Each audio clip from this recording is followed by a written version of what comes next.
was originally a derogatory term. It roughly means misshapen pearl, a description that critics used to disparage the highly ornamented style of decoration, contrasted with strict lines in architecture.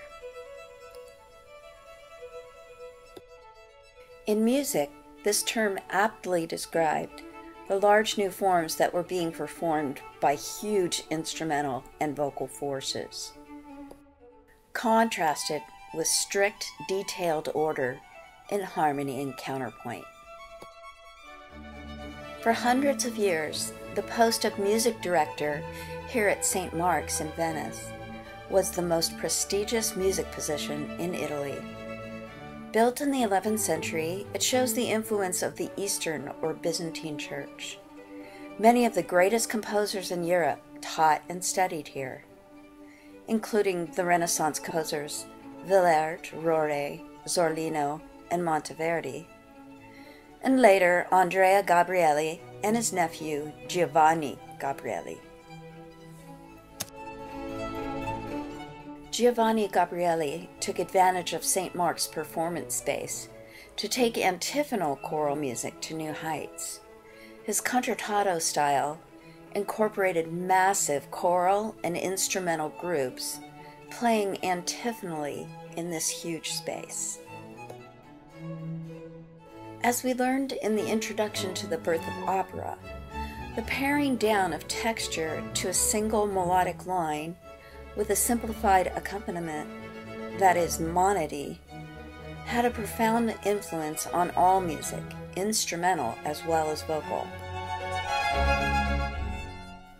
In instrumental music, the florid vocal line was assumed by the unrivaled violins that were being produced in Cremona, Italy.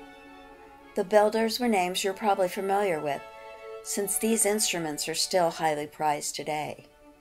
Stradivari, Guarneri, Amati. The accompaniment for the violins was provided by the basso continuo, a bass line played by a bassoon or cello, and chords improvised by a keyboard instrument, using the system of chord diagrams called figured bass. When we think Baroque instrumental music, we think Vivaldi, especially here in his stomping grounds of Venice. Many of his well-known concerti were written while he worked here at the Ospedale della Pietà, a charitable school for the illegitimate daughters of Italian noblemen. Vivaldi's music epitomizes the Baroque style. As you listen, tune in to the dialogue between the soloist and the larger ensemble, or concertato style, for the melody, often played by violins, accompanied by basso continuo, and the continuous motor rhythm with its underlying harmonic drive.